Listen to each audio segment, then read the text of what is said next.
بسم اللہ الرحمن الرحیم۔ السلام علیکم۔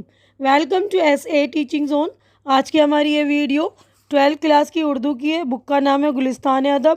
تو آج ہم کر رہے ہیں لیسن نمبر 13، سبق نمبر 13 ہے، جس کا عنوان ہے، جس کا ٹاپک جو ہے مچھر۔ تو مچھر جو ایک انشائیہ جسے خواجہ حسن نظامی نے لکھا ہے۔ تو پہلے ہم دیکھتے ہیں انشائیہ ہوتا کیا ہے۔ انشائیہ کے بارے میں ہم دیکھیں گے، اس کے بعد خواجہ حسن نظامی کا تعارف دیکھیں گے۔ تو انشائیہ لفظ انشائیہ میں کئی لفظ انشاء اردو میں کئی طرح سے استعمال ہوتا ہے۔ انشائیہ بھی اسی لفظ سے بنا ہے۔ محققین کا خیال ہے کہ لفظ ایسے عربی لفظ الصحیح سے نکلا ہے جو لفظ انشاء کا بدل ہے۔ الصحیح فرانسیسی میں الصحیح اور انگریزی میں ایسے بنا۔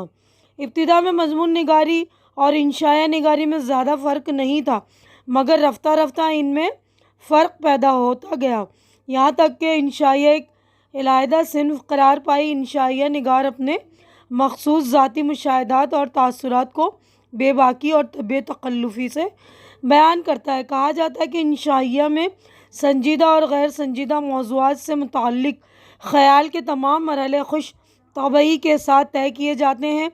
یہ بات میں بات پیدا کرنے کا فن ہے۔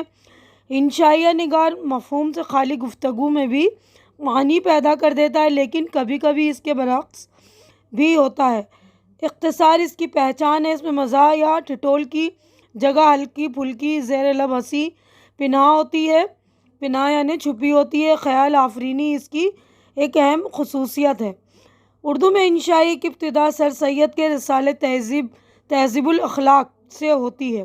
مولوی نذیر احمد اور ذکاء اللہ کے بعد اودھ پنچ اور مخزن نے اسے فروغ دیا۔ میر ناصر علی، سجاد حیدر علی یلدرم، سلطان حیدر جوش، سجاد انصاری، نیاز فتح پوری، مہدی افادی، فرحت اللہ بیگ، قاضی عبدالغفار، پطرس بخاری، سید محفوظ علی بدایونی، خواجہ حسن نظامی، رشید احمد صدیقی اور مشتاق احمد یوسفی نے اس صنف کو مقبول بنانے میں اہم کردار ادا کیا ہے۔ تو یہ انشائیہ تھا۔ انشائیہ کے بارے میں ہم نے پڑھ لیا۔ آگے بڑھتے ہیں اب خواجہ حسن نظامی، ان کا تعارف دیکھتے ہیں۔ تو خواجہ حسن نظامی سن 1878 تھا 1955، یعنی کہ 1878 میں پیدا ہوئے اور 1955 میں ان کا انتقال ہو گیا۔ خواجہ حسن نظامی دہلی میں پیدا ہوئے۔ کم عمری میں ہی والد اور والدہ کا انتقال ہو گیا۔ بڑے بھائی نے پرورش کی۔ عربی و فارسی کی تعلیم دہلی ہی میں حاصل کی۔ کتابوں کے مطالعے اور مضمون نویسی کا شوق بچپن ہی سے تھا۔ پہلے اخبارات میں چھوٹے چھوٹے مضامین لکھے، بعد میں تحریر و تصنیف ہی ان کا مشغلہ بن گیا۔ انہوں نے بہت سی چھوٹی بڑی کتابیں لکھی، ان میں انشائیے، سفر نامے، روز نامے، فلمی چہرے اور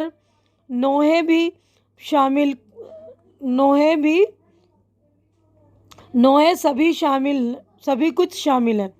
کئی رسالے بھی نکالے جن میں منادی کو سب سے زیادہ شہرت حاصل ہوئی۔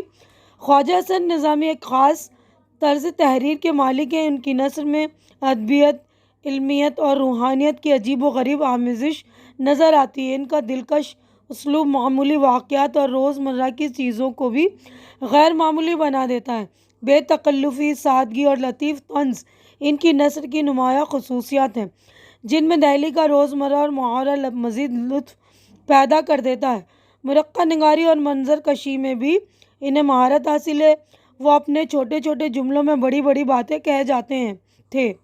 ان کی تصانیف میں سی پارہ دل، کانا باتی، چٹکیاں اور گدگدیاں، بہادر شاہ کا روز نامچہ، بیگمات کے آنسو، عذر کے صبح و شام، آپ بیتی اور روز نامچہ حسن نظامی خاص طور پر مشہور ہیں۔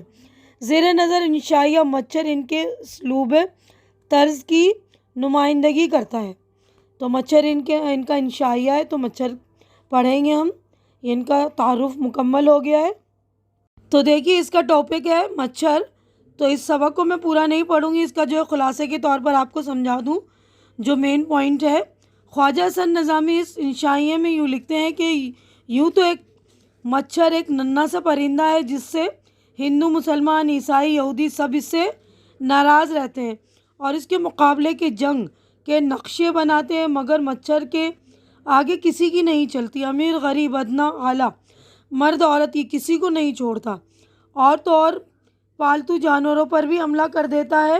آدمیوں نے مچھر کے خلاف ایجیٹیشن کیا ہے، مگر مچھروں کو اس کی بالکل پرواہ نہیں ہے۔ پلے کی وبا پھیلی تو الزام مچھر کے سر لگا دیا گیا کہ اس کے ذریعے یہ بیماری پھیلتی ہے، اس لیے مچھروں کا خاتمہ ضروری ہے۔ ملیریا پھیلا تو مچھروں کو نیست و نابود کرنے کی آوازیں بلند ہونے لگی۔ انسان مچھر میں دنیا جہاں کے عیب نکالتا ہے۔ گندگی میں پیدا ہونے والا کالا بھتنا اور سوتے میں وار کرنے والا بتاتا ہے۔ دوسری طرف مچھر کا کہنا ہے کہ میں نہ بے خبری میں آتا ہوں، نہ سوتے میں ستاتا ہوں، میں تو الٹیمیٹم دے کر حملہ کرتا ہوں۔ میرے کارناموں کی تمہیں خبر نہیں۔ خدائی کی دعویٰ کرنے والے نمرود کا غرور کس نے توڑا؟ میں نے ہی اس کی خدائی خاک میں ملائی۔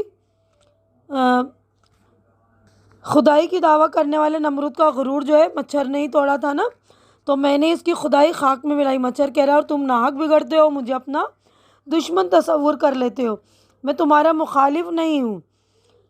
شب بیدار صوفی سے پوچھو کہ میں کیا ہوں۔ کل ایک شاہ صاحب عالم ذوق میں اپنے شاگرد سے کہہ رہے تھے کہ میں مچھر کی زندگی کو دل سے پسند کرتا ہوں۔ دن بھر بیچارہ خلوت خانے میں رہتا ہے، رات کو جو خدا کی یاد کا وقت ہوتا ہے باہر نکلتا ہے اور پھر تمام شب تسبیح و تقدیس کے ترانے گایا کرتا ہے۔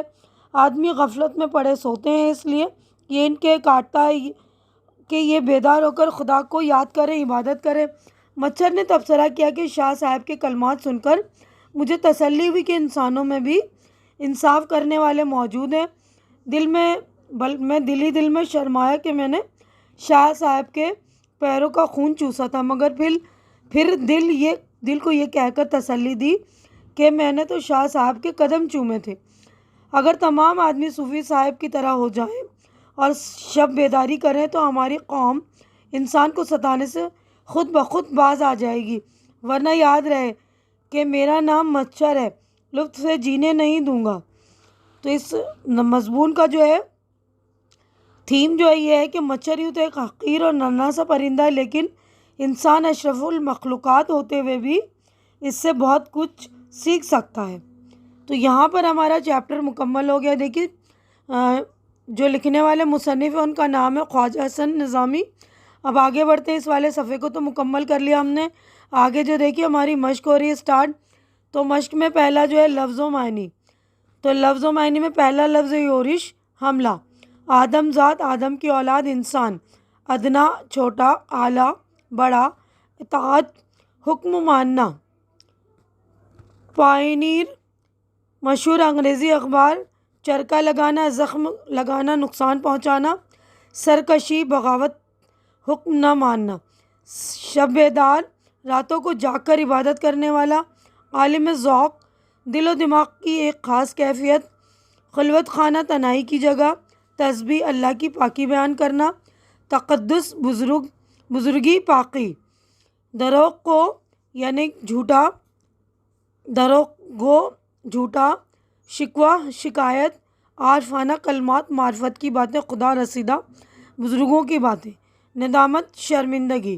اب اگلے صفحے پر ہم چلتے ہیں۔ دیکھیے تو اگلے صفحے پر یہ غور کرنے کی بات ہے اسی سبق سے متعلق کہ اس انشائیے میں مچھر کے ذریعے انسان کو کئی نصیحت آمیز باتوں کی طرف توجہ دلائی گئی۔ اگر وہ نصیحتیں براہ راست کی جاتی تو ان کی تاثیر ختم ہو جاتی۔ اس سے معلوم ہوتا ہے کہ بالواسطہ گفتگو اور لطیف طنز سے بیان کا لطف دوبالا ہو جاتا ہے۔ اس سبق میں کئی محاورے استعمال ہوئے، مثلاً مزہ چکھانا، کھری کھری سنانا، غرور توڑنا، ناک میں دم کرنا۔ محاوروں کے استعمال سے تحریر میں بات چیت کا انداز پیدا ہو جاتا ہے۔ اس سبق سے الفاظ کے مندرجہ جوڑوں کو دیکھیے۔ کوڑا کرکٹ، میل کچیل، گوڑا چٹا، تہس نہس، آن بان۔ تو ان میں سے ہر جوڑے کا دوسرا لفظ پہلے لفظ کے ہم معنی ہے اور اس کی تاکید کے لیے لایا گیا ہے۔ ایسے تاکیدی الفاظ کو اصطلاح میں تابع موضوع کہتے ہیں، یعنی دونوں ایک دوسرے سے جو ملتے جلتے ہی ہیں نا، ہم معنی ہوتے ہیں، دونوں سیم میننگ کے ہی ہوتے ہیں۔ تابع کی دوسری قسم تابع محمل کہلاتی ہے۔ اس میں جوڑے کا دوسری تاکیدی لفظ محمل یعنی بے معنی ہوتا ہے، مثلاً چادر وادر، تکیہ وکیہ، بستر وستر وغیرہ۔ تو چادر جو معنی والا لفظ ہے نا، لیکن وادر جو ہے بے معنی الفاظ ہے نا، تو اس طرح تابع محمل اور تابع موضوع۔ تو اب یہاں پر دیکھیے ہمارا سوالات ہو گئے شروع، 4 سوالات، ہم چاروں کے جوابات دیکھیں گے۔ تو پہلا سوال ہے، مضمون نگار نے مچھر کا حلیہ کن الفاظ میں بیان کیا ہے، لکھیے۔ تو جواب دیکھ لیجئے۔ تو دیکھیے پہلا سوال ہے، مضمون نگار نے مچھر کا حلیہ کن الفاظ میں بیان کیا ہے، لکھیے۔ مضمون نگار نے مچھر کا حلیہ اس طرح بیان کیا ہے کہ صورت تو دیکھو کالا بھتنا، لمبے لمبے پاؤں، بے ڈول چہرہ، اس شان و شوکت کا وجود کوڑے کرکٹ میل کچیل سے پیدا ہوتا ہے اور گندگیوں اور گندی موریوں میں زندگی بسر کرتا ہے۔ سوال نمبر 2، اس سبق میں انسان کو کیا نصیحتیں کی گئی ہیں، اپنے الفاظ میں لکھیے۔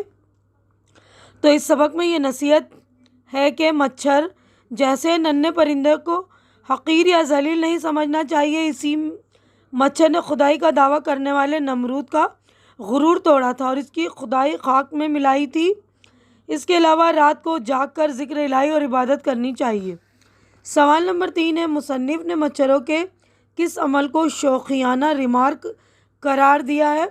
مصنف نے ڈاکٹر صاحب کی میز پر رکھے ہوئے پونیر اخبار پر مچھر کے بیٹھنے اور اس پر خون کی ننھی ننھی بوندیں گرانے کو، جو وہ انسان کے جسم سے چوس کر لایا تھا، کا انسان کی ان تحریروں پر ڈالنے کے عمل کو شوخیانہ ریمارک قرار دیا ہے۔ تو 3 ہو گئے ہمارے جوابات، آگے بڑھتے ہیں ہم۔ تو دیکھیے سوال نمبر 4 ہے، مچھر جانتا ہے کہ دشمن کے دوست بھی دشمن ہوتے ہیں۔ اس جملے کے ذریعے مصنف ہمیں کیا بتانا چاہتا ہے کہ دشمن کے دوست بھی دشمن ہوتے ہیں۔ مصنف ہمیں یہ بتانا چاہتا ہے کہ دشمن کے دوست کو بھی دشمن سمجھنا چاہیے، کیونکہ مصیبت کے وقت دشمن کا دوست اس کا ساتھ دے گا، کیونکہ مچھر انسانوں ہی کے نہیں بلکہ انسان جو جانور پالتا ہے انہیں بھی کاٹتا ہے، یعنی وہ اپنے دشمن انسان کے دوست جانوروں کو بھی اپنا دشمن تصور کرتا ہے، انہیں دشمن کا دوست بھی جو ہے دشمن۔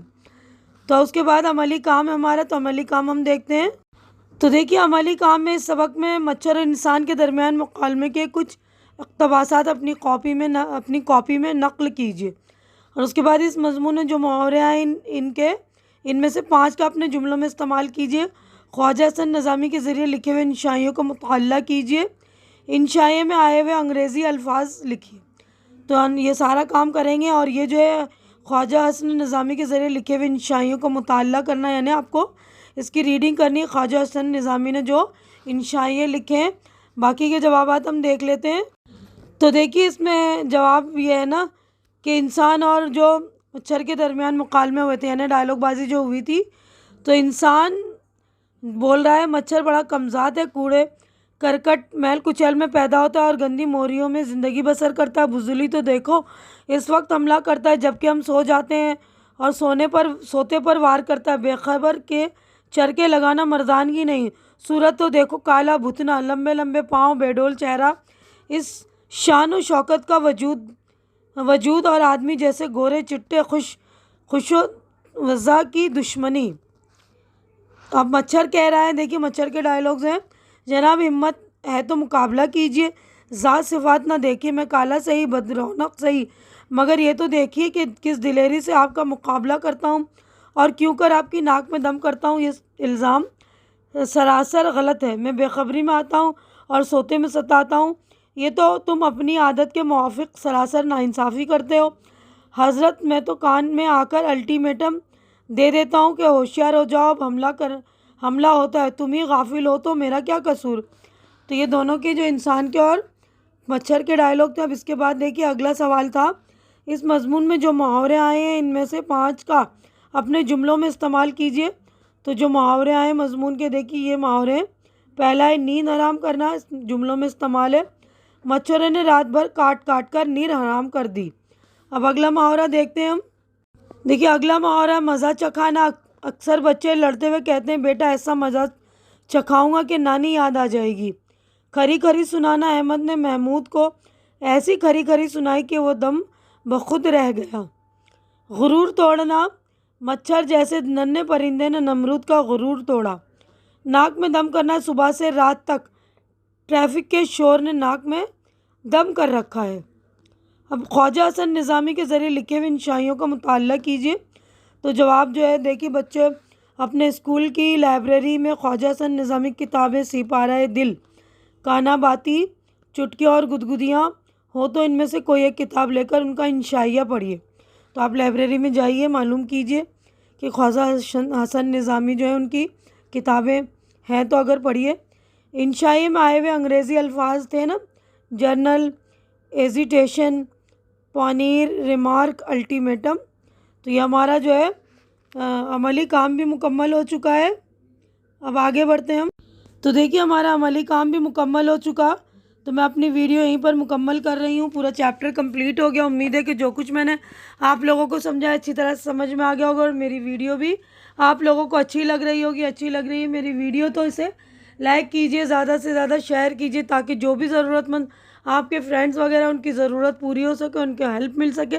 اور میرے چینل کو سبسکرائب کر کے آپ لوگ میری ہیلپ بھی کیجیے، میرے چینل کو سپورٹ کیجیے، کیونکہ میرے چینل کو اس وقت آپ لوگوں کے سپورٹ کی بہت زیادہ ضرورت ہے۔ تو پلیز آپ لوگ میرے چینل کو سپورٹ کریں، میرے چینل کو سبسکرائب کریے اور اپنا خیال رکھیے۔ ہماری اگلی ملاقات انشاءاللہ نیکسٹ ویڈیو میں ہوگی۔ تب تک کے لیے آپ لوگ اپنا خیال رکھیے، مجھے دعاؤں میں یاد رکھیے۔ اللہ حافظ۔